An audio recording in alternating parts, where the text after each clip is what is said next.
What is up, guys? It's Dan the Man, and today I'm back with another one of Chess Sun's Tuesday rated games of the week. And going into this rated game of the week, it was a full house. It was like 60 people signed up, including a lot of strong people, so I was intrigued to come. And I was expecting to play someone around my rating. By that I mean like within 100 points. And I thought I'd play someone who's around. I'm not going to say their name. Someone around like 1900-ish, because logically you'd play someone closest to your rating. But I ended up getting paired against Dhruva again, which is kind of funny because we played against each other in the July action, and the way it works is that you can't play the same person more than once in the month. So all the top boards that would normally play each other, they had to be rearranged to satisfy that requirement, which is why I got paired against Dhruva Movva.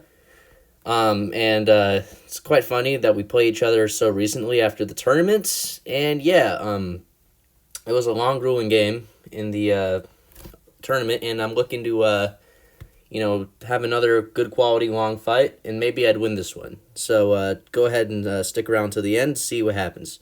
So, again, we get the same colors. Dhruva has white, and I have black. And he gained like 3 points from this tournament, and he's at a 2162 rating.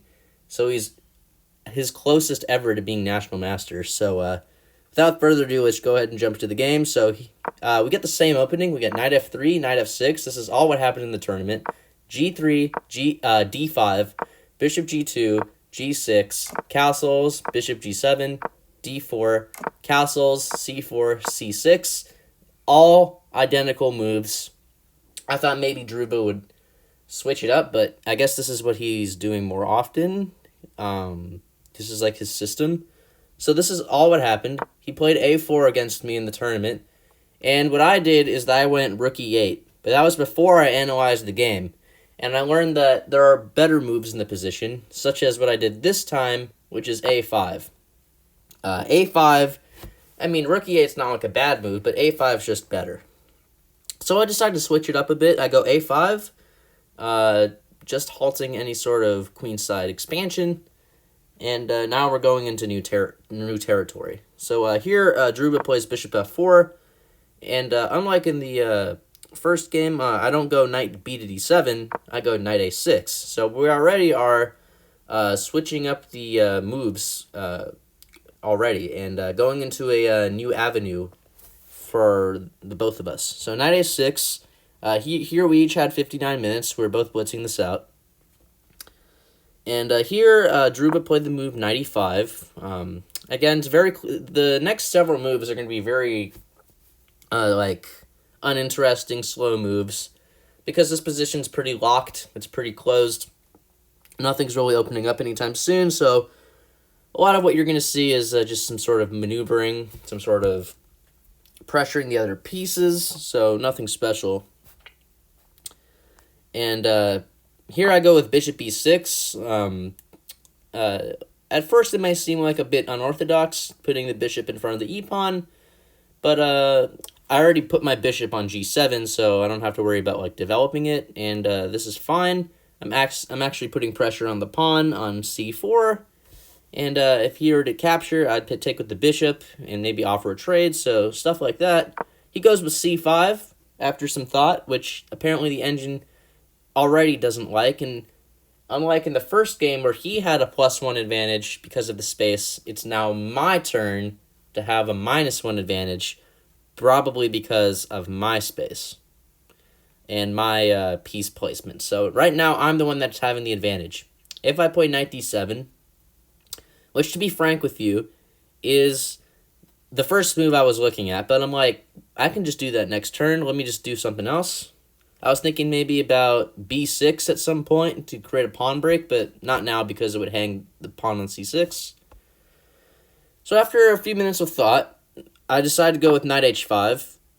And my idea is to, ideally, to take the bishop on f4 and double the pawns.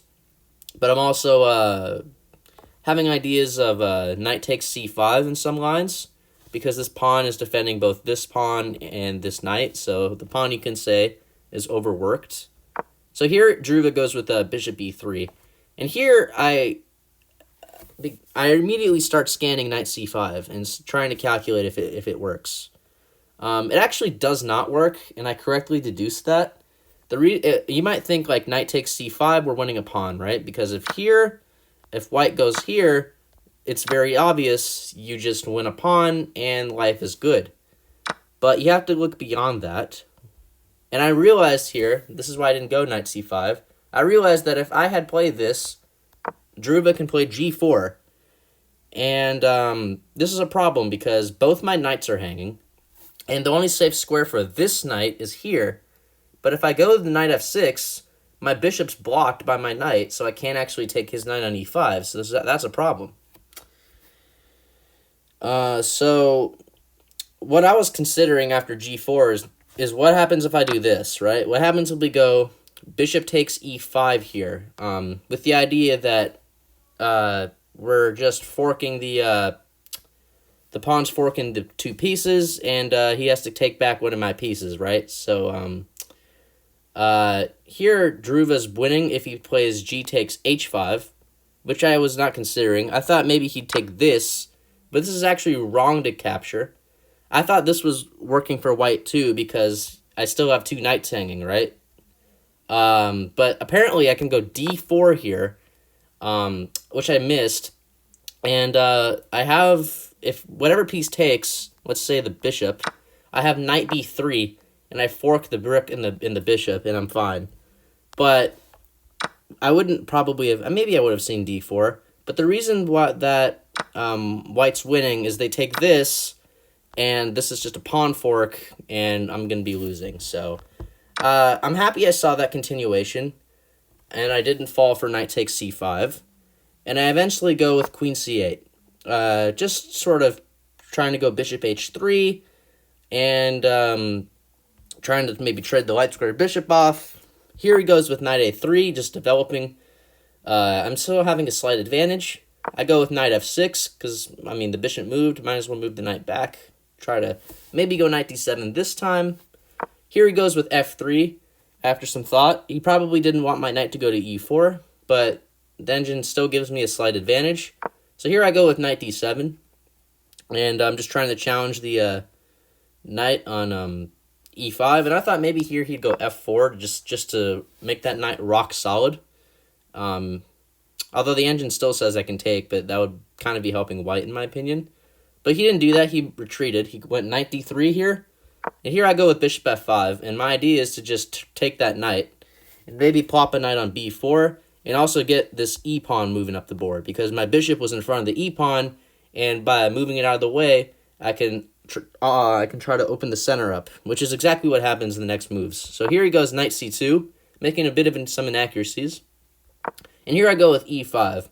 The whole point, I was just trying to open the center up and have more action happening in the position. The engine actually prefers bishop takes d3. I was trying to weigh the two options, whether to take the knight and then go e5 or go e5 first. And this is better, bishop takes d3, because if queen takes d3, the natural move, e5, and this is a -1 position. And if like white tries to go bishop h3, trying to pin this, you get f5, and your pawns are beautiful, all on controlling great squares in the center. But here, white's supposed to take like this, which is not natural because you don't want to double your pawns. And then if you try e5 in this position, it's equal. It's not -1, which is kind of interesting. And I think the reasoning is that if we go here, down here, this pawn is controlling c4 for my knight. So my knight doesn't really have any entry points. But if we look at this version, my knight has c4, access to c4 because there's no pawn here. The queen's there. So I think just that subtle detail that my knight has more prospects in the position is the reason that it's so much better for me if he had went into this. So again, the engine says I should have taken the knight, but e5 by itself is totally fine. Don't get me wrong.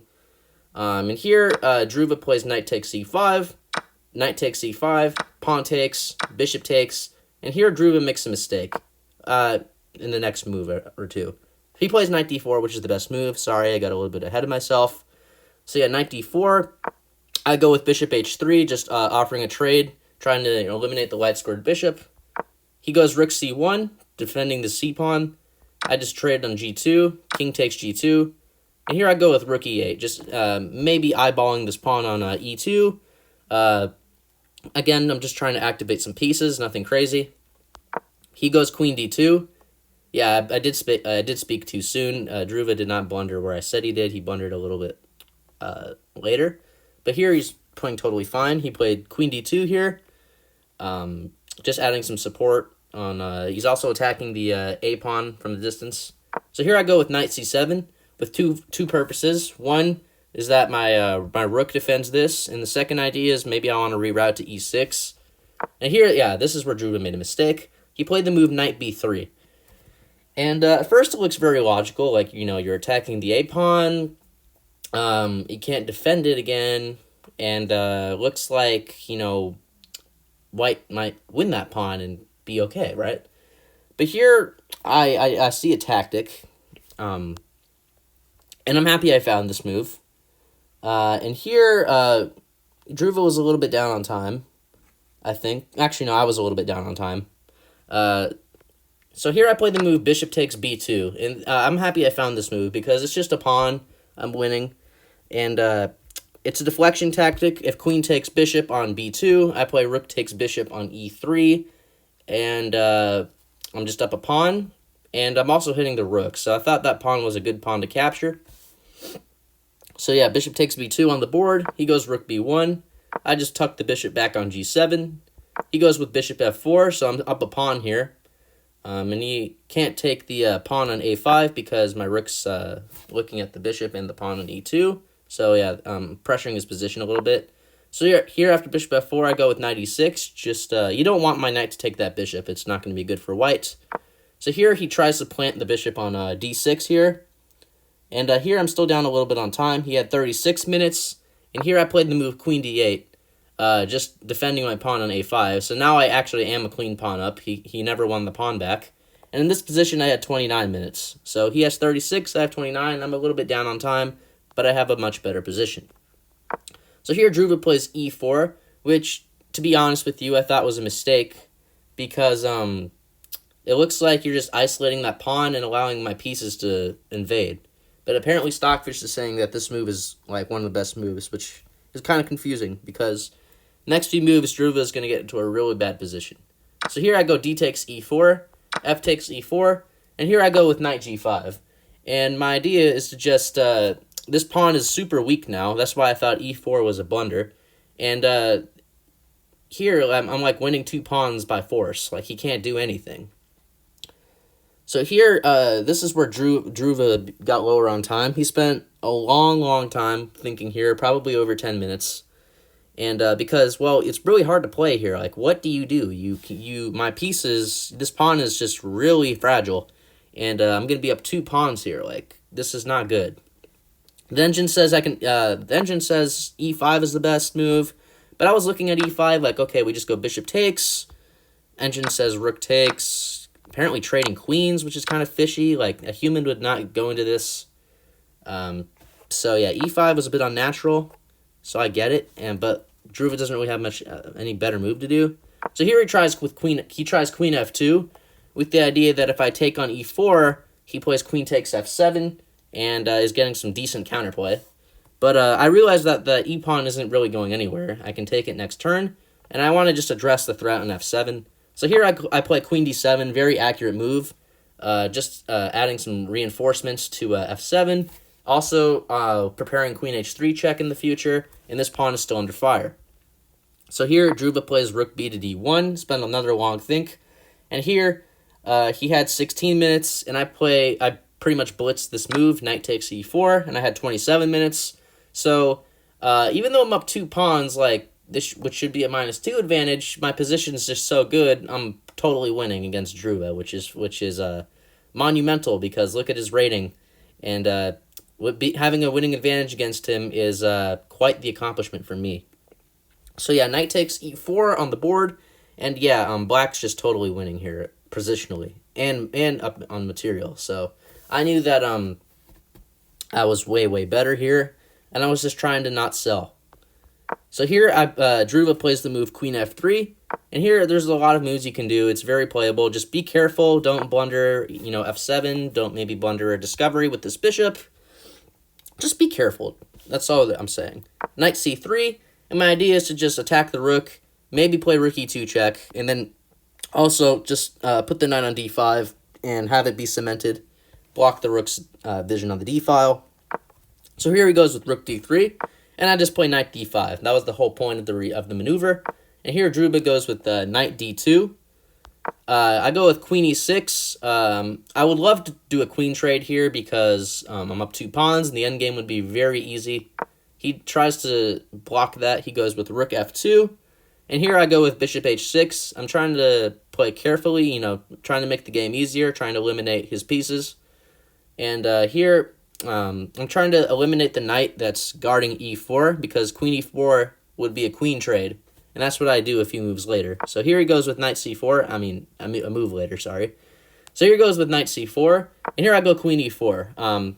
The queen's pinned, so she cannot take this pawn on f7, so it's a forced queen trade. This is my mission. So here he goes with knight e5, and here I'd play queen takes f3 check. It's interesting. Engine says... I was actually looking at rook takes e5, but, this looks very questionable because, true, you get the 2 minor pieces, but you're allowing this, and queen takes b7. Yeah, it's still totally winning, but it's greater likelihood to mess up here. So I don't want to, I just do the KISS principle, keep it simple, stupid, and I just try to keep the game simple and not try to blunder. So I just play queen takes f3. Rook d takes f3, and here I go with f6. The knight's defending. I just kick the knight out, and we're going to try to play this endgame up 2 pawns. So here he goes with knight d7. He's trying his best. He's trying to win this pawn on f6 and get back in the game. And here I go with bishop g7. You're going to notice that my advantage is dwindling, like usual. I had like a -3, -4 position, and now it's only -1. Even though I'm playing seemingly logical moves. So even though... I'm winning, I'm not playing this perfectly. So here Dhruva plays a really annoying move. He plays rook b3, and he's hitting the b pawn, and there really isn't an easy way to defend it. Like, if I went rook a7, then, yeah, white's just going to go bishop b8, and I have to leave. And I was thinking knight b4 also, but then that would drop the defense of f6. And, yeah, it's kind of hard to figure out what to do, how to proceed here. So, apparently the top computer move is f5, just ignoring the pawn on b7, but that looked wrong. So here I go with rook e4, just trying to launch a counterattack on his pawn on a4. He goes rook takes b7, and here I play the surprising blunder, and I completely drop all my advantage. I play the most natural move. I play rook takes a4, and I have like a -4 position, and now Dhruva is equal. But keep in mind, he only had let's see, around 10 minutes here, because he was thinking for a long time. And, yeah, rook takes a4 is a blunder if and only if white plays the move knight b6, which is best. It's not an inaccuracy. This is the only move for Dhruva to get back in the game. And this is a problem because he's forking the rooks, and if I don't really want to take his knight because he takes with the pawn and has a passer, and I don't really want to deal with that. So... the engine suggests going into this wacky line where I go rook b4, pinning the knight to the rook. He tries to sack, king takes, knight takes a8. And it is true Dhruva is up a piece here, but I have a passed a-pawn, and that's going to be equalizing for black. So a4, knight c7, we trade, and he is up a bishop again, but my a-pawn is enough counterplay to not be losing. So a3, bishop d8. Hitting the f-pawn, so I have to play f5 here not to lose. Bishop g5 here, rook b2, offering a trade. He goes bishop c1, rook takes f2, king takes a2, bishop b2 check, king f7, king e3, king e6, king d4, and yeah, we would not have went down this rabbit hole. This is the way for Dhruva to be back in the game, because he constantly has to watch this a-pawn. Meanwhile, I'd bring my king over. I can even have ideas of playing g5 to try to create another passer with on f4. So, yeah, this would have been a crazy position here. This is the way Dhruva should have gotten back in the game, but he didn't find that. And instead he went with knight b8, which I thought was a very good move at first because it's pretty hard to defend this pawn. And knight b4 was what I originally wanted to do, but I was worried about rook e2, and suddenly white's infiltrating with their pieces, and even though I'm up 2 pawns, like, my king's in trouble. So you can't, I don't want to be too sloppy here and try and sell this completely. So here I find the one we moved to be better, and I'm happy I found this. I was playing this both accurately and inaccurately. I played the move rook b4, and I'm basically just forcing a trade. So here he goes with rook b2, trying to add some defense. I take, he takes, and I go with knight b4. Now it's not a problem because there's no rook e2 stuff, and this pawn's still protected. So I'm just trying to play very carefully. So rook e2 was played. He is threatening a perpetual here, so if I were to carelessly play the move a4 here, white has a draw with rook e8, king f7, rook e7, and king g8. So I was vigilant of that and did not fall for that. I instead played the move h5, just giving my king some breathing room to run away over here. So here he plays knight d7. I just push my pawn. Life is very simple. He goes with knight b6. I go with rook a6. Knight c4. He tries to stop the pawn, but eventually he has to sacrifice. Knight takes a3, rook takes a3, and the rest of the game is pretty straightforward. I'm up a piece, and I just basically convert it really well. So I go rook a2, forcing another trade, and a lot of the moves don't really need an explanation. He refuses the bishop trade, and eventually we get here. I'm just going to fast forward here, so check, knight f6. Simplifying, like I seemingly hang the bishop, but he can't really take it because, it would be even easier. So I just keep pushing. So here we just keep going. Bishop d4. He tries this cute little stalemate trap. I admire the effort, Dhruva, but Dan the Man is not taking that. Bishop takes and pawn takes would both be stalemates. I guess I could have taken you with the knight, but I instead played the move g2 check. And in this position, Dhruva resigned the game. And, wow, I was so happy that I won this game. Because I lost to him in the tournament, so this felt good to even the score. And the second reason is that, and the main reason, is that his rating is just, like, really high. So I actually plugged what I'd gain into, like, a rating calculator, and it turns out that I'd gain around 20 points in rating. So basically, I'd gain back what I'd lost from the tournament and get back to, like, 1980-ish. So this was good. And if we take a look at the accuracy here, Dhruva played at 84.7, and I played at 90.4. So, yeah, I just played better than he did. And it was still a tough game, good game, Dhruva. And it was exciting to have this rematch. Sorry it didn't go your way. And, yeah, if you guys like this video, let me know in the comments. And, yeah, have a great rest of your day or night. Bye. Thanks for watching.